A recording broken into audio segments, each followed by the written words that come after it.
एक छोटे से गांव में एक खुशहाल परिवार रहता है जिसमें अमन, उसकी पत्नी सीमा, उसके माता पिता, दादा दादी, चाचा चाची और मौसा मौसी शामिल हैं। इस परिवार के पास सब कुछ सही चल रहा था, लेकिन एक बुरा घटना उनके जीवन को पूरी तरह से बदल दिया।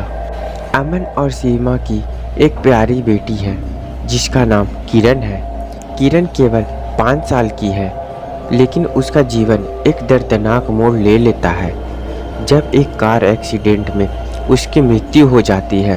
परिवार में शोक का माहौल छा जाता है और सभी को उसकी कमी महसूस होती है। कुछ महीने बाद अमन और सीमा एक बार फिर खुशी की तलाश में होते हैं। एक नया बच्चा चाहते हैं। उनकी प्रार्थना सुन ली जाती है और सीमा गर्भवती हो जाती है। सभी परिवार वाले बहुत खुश रहते हैं, खासकर दादा दादी जो अपने पोते पोती के आने की बेसब्री से इंतज़ार कर रहे होते हैं। सीमा ने एक स्वस्थ बच्चे को जन्म दिया जिसे उन्होंने अशोक नाम दिया।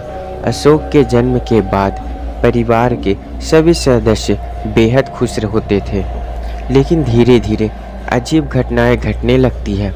अशोक को देखकर कुछ अजीब सा एहसास होता है। उसकी आंखों और व्यवहार बिल्कुल किरण जैसा होता है।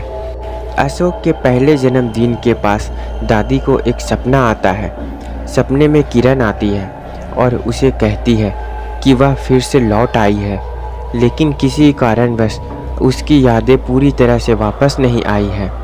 दादी उस सपने को परिवार के साथ बताती है, लेकिन कोई इसे गंभीरता से नहीं लेता और सभी नज़रअंदाज कर देते हैं। अशोक के बढ़ते हुए व्यक्तित्व में भी किरण की आदतें दिखने लगती है। वह अचानक से पुराने खिलौने की ओर आकर्षित होता है और पुराने दोस्तों का नाम लेता है जिनके बारे में किसी को भी नहीं पता होता है। परिवार के सदस्य इसे केवल संयोग मानते हैं, लेकिन अब उन्हें शक होने लगता है कि अशोक में कुछ खास बात होती है। एक रात जब पूरे परिवार के सदस्य सो रहे होते हैं, अशोक अचानक से जाग जाता है और घर में अजीब आवाज़ें करता है। वह खुद को किरण के रूप में प्रस्तुत करता है और घर के अंदर घूमने लगता है। सीमा और अमन यह देखकर चौंक जाते हैं और दादा दादी को सूचित करते हैं। अमन और सीमा एक अच्छी डॉक्टर से मिलने का एक निर्णय लेते हैं जो पुनर्जन्म और आत्मा के विषय में जानकार होते हैं। विशेषज्ञ उनकी मदद करते हैं और बताते हैं कि अगर अशोक वास्तव में किरण का पुनर्जन्म है तो उसे अपने पिछले जीवन को यादों को सही तरह से स्वीकार करना होगा ताकि आत्मा को शांति मिले। परिवार अशोक को अपने पिछले जीवन की यादें वापस लाने के लिए कई उपायों और कोशिश किया करते हैं।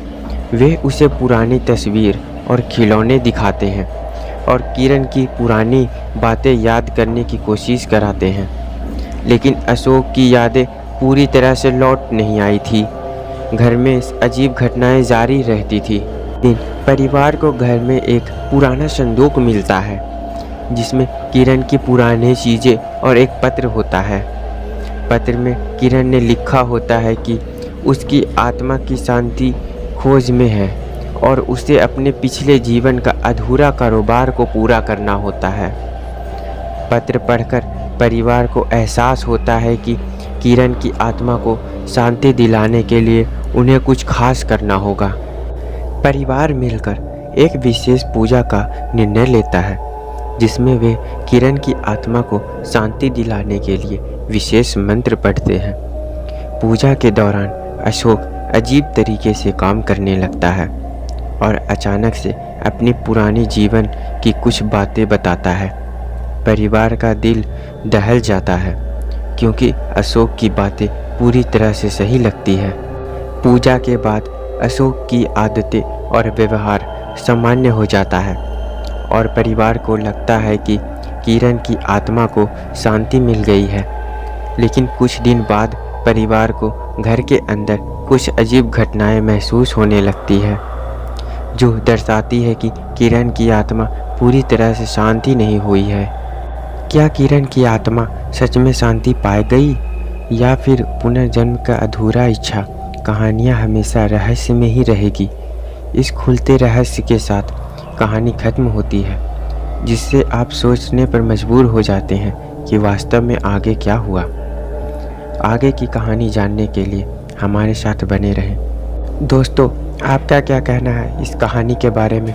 कमेंट कर हमें अपनी राय बताएं। कहानी अच्छी लगी हो तो एक लाइक कर दीजिए और हमारे YouTube चैनल को सब्सक्राइब कर लीजिए। आगे की कहानी में क्या होती है जानने के लिए हमारे साथ आप बने रहें। आज की कहानी समाप्त होती है। अब मिलते हैं किसी और ऐसी अनोखी कहानी के साथ।